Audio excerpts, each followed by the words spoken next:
हनुमान चालीसा का पाठ कैसे करना चाहिए, कब करना चाहिए, क्या विधि विधान होना चाहिए, क्या भोग होना चाहिए, कितनी बार हनुमान चालीसा का पाठ करना चाहिए जिससे हनुमान चालीसा का फल आपको प्राप्त हो। सबसे पहले मैं आपको बता दूं कि हनुमान चालीसा पढ़ने के क्या क्या लाभ होते हैं। जब आप हनुमान चालीसा का पाठ करते हैं तो आपको क्या क्या चीज़ें प्राप्त होती है। देखिए, जब आप हनुमान चालीसा का पाठ शुरू करते हैं, जैसे मैं आपको आगे बताऊंगा, तो उस पाठ को करने के बाद आपके घर में जितने भी भूत प्रेत की बाधाएं होती हैं वो सभी बाधाएं धीरे धीरे प्रभावहीन होनी शुरू हो जाती हैं।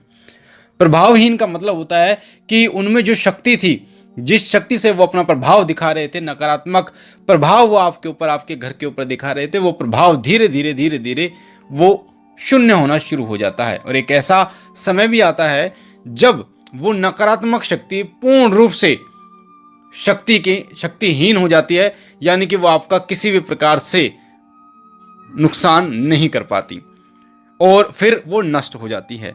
तो ये पहला फायदा होता है हनुमान चालीसा का निरंतर पाठ करने से, जो कि मैं आपको आगे बताऊंगा किस तरीके से। दूसरा फायदा ये होता है हनुमान चालीसा का पाठ उस समय बहुत बड़ा वरदान साबित होता है जब आपके तमाम रास्ते बंद हो जाते हैं, जब आपको कुछ दिखाई नहीं देता, जब आपके सारे रास्ते बंद हो जाते हैं, जब आप निराश हो जाते हैं, जब आपको ऐसा लगता है कि अब तो कुछ करने के लिए बचा ही नहीं है, काम धंधे बंद हो गए हैं, या लड़ाई झगड़ा इतना बढ़ चुका है, या घर में इतना कलह होने लगा, या बीमारियां घर से नहीं जा रही हैं, तो उस समय एक नया रास्ता वो खोलते हैं हनुमान चालीसा। यानी हनुमान चालीसा का पाठ जो है वो एक नई आशा की किरण आपके जीवन में लेके आता है। साथ ही हनुमान चालीसा पाठ करने से आपके पितृ भी प्रसन्न होते हैं। ये चीजें आप ध्यान दीजिए।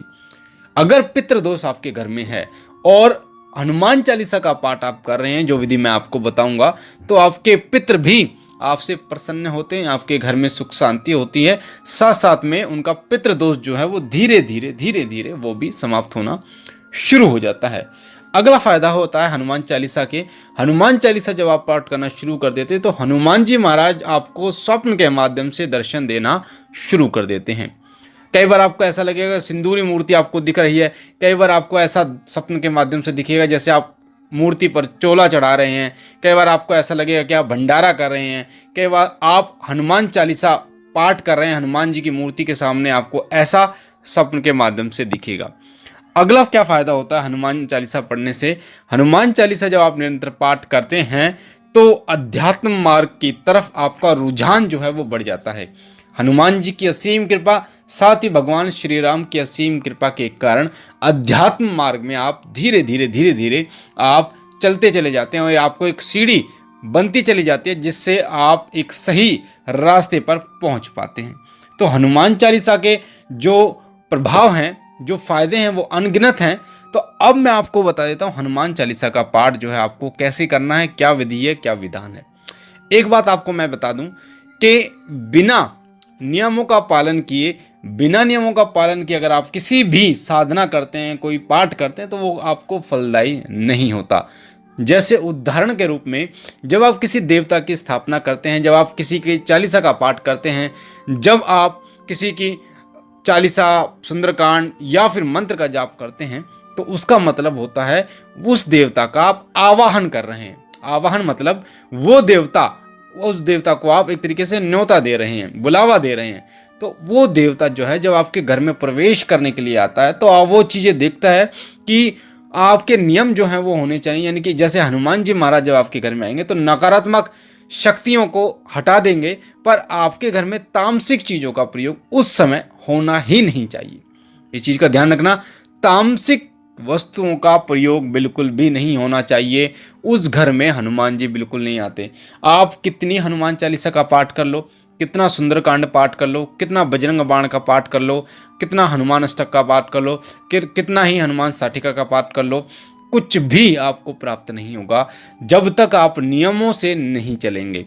तो पहला नियम होता है तामसिक चीज़ों का पूर्ण रूप से आपको परहेज करना होगा, तब जाके, क्योंकि हनुमान जी की सेवा आप कर रहे हैं तो उन्हीं के कदमों पर चलकर आपको उनकी सेवा प्राप्त होगी और श्री राम की कृपा भी आपको प्राप्त होगी। दूसरा नियम होता है जब भी आप हनुमान चालीसा का पाठ करेंगे तो मंगलवार को तो कम से कम पूर्ण ब्रह्मचर्य आपको धारण करना है। आप वैसे आप और दिन आप मत कीजिए, पर मंगलवार के दिन और शनिवार हो सके तो और अच्छी बात है, आप ब्रह्मचर्य का पालन कीजिए, शारीरिक और मानसिक। अन्य दिनों में आपको मानसिक रूप से पूर्ण ब्रह्मचर्य का पालन करना है। किसी के भी प्रति आपको गंदे विचार, गलत विचार अपने दिमाग में नहीं लाने। अब बात करते हैं कि हनुमान चालीसा का पाठ आपको कैसे करना। देखिए, हनुमान चालीसा का पाठ आप शुरू कर सकते हैं शुक्ल पक्ष के मंगलवार को, या किसी भी मंगलवार को आप हनुमान चालीसा का पाठ शुरू कर सकते हैं। हनुमान चालीसा का कभी भी पाठ करें तो 3, 5, 7, 11, 21 इस प्रकार की संख्याओं में आपको हनुमान चालीसा का पाठ करना चाहिए। दूसरी बात, कभी भी हनुमान चालीसा का पाठ करें तो कोशिश करें कि एक समय पर करें, एक आसन पर बैठकर करें, यानी समय जो है वो एक होना चाहिए। जैसे सुबह आप 6 बजे करते हैं तो सुबह 6 बजे ही अगले दिन करें, फिर उससे अगले दिन भी सुबह 6 बजे का ही समय आपको लेना है। तो एक समय पर जब आप करोगे तो उसका प्रभाव तीव्र होगा, और एक ही आसन पर आपको बैठकर करना है। ऐसा नहीं कोई दूसरा आसन ले लिया आपने, उस आसन पे किसी अन्य व्यक्ति को भी बैठने आपको नहीं देना। तो जब भी आप हनुमान चालीसा का पाठ शुरू करते हैं उससे पहले 1 मीटर लाल कपड़ा, कोरा कपड़ा जो इस्तेमाल पहले नहीं हुआ हो, चौकी पर बिछाएं। वहाँ पर श्री राम दरबार की फ़ोटो या हनुमान जी की वो फ़ोटो जो आपको आशीर्वाद मुद्रा में दिखे, वो फ़ोटो आपको उस आसन पर लगानी है। वो फ़ोटो आपको बिल्कुल नहीं लगानी जैसे हनुमान जी लंका दहन कर रहे हैं, या फिर श्री राम और लक्ष्मण जो महाराज हैं उनको कंधे पर बिठा कर लेके आ रहे हैं, तो इस तरीके की फ़ोटो नहीं लगानी। आशीर्वाद मुद्रा वाली फ़ोटो आपको वहाँ पर स्थापित करनी है। उसके बाद आप जो कर सकते हैं वो कर सकते हैं, मंदिर में जाके हनुमान जी को चोला चढ़ा सकते हैं, घी का या चमेली का तेल और सिंदूर का चोला चढ़ा सकते हैं। कलावे की माला 11 बार गांठ लगाकर, 21 बार गांठ लगाकर, आपकी इच्छा है 11, 21, 51 बार गांठ लगाकर उसे एक माला का रूप दीजिए और भगवान हनुमान जी को आप पहनाइए। उससे हनुमान जी प्रसन्न होते हैं। मंगलवार का व्रत भी आप धारण कर सकते हैं। मैं आपको बता रहा हूँ कि इनमें से जो भी आप करना चाहें वो कर सकते हैं अपनी सुलभता के अनुसार। साथ ही मंगलवार को प्रसाद के रूप में बूंदी जरूर बांटिए। मंगलवार को जो भी प्रसाद, अब बूंदी नहीं तो कोई और प्रसाद आपके पास बने तो वो प्रसाद जरूर आपको बांटना है। दूसरी बात, उस जो आपने चौकी लगाई उस पर देसी घी का, सीधे हाथ पर देसी घी का दीपक जलाना है। दीपक की बाती जो है वो कलावे की होनी चाहिए। कलावा जो आता है जिसे हम मोली कहते हैं उसकी होनी चाहिए। साथ ही गुग्गल की धूप आपको लगानी है। इसका पाठ अगर आप शाम को करोगे तो बहुत अच्छी बात होगी। सूर्य ढलने के बाद उसका रिजल्ट जो है वो बहुत जल्दी आपको मिलता है।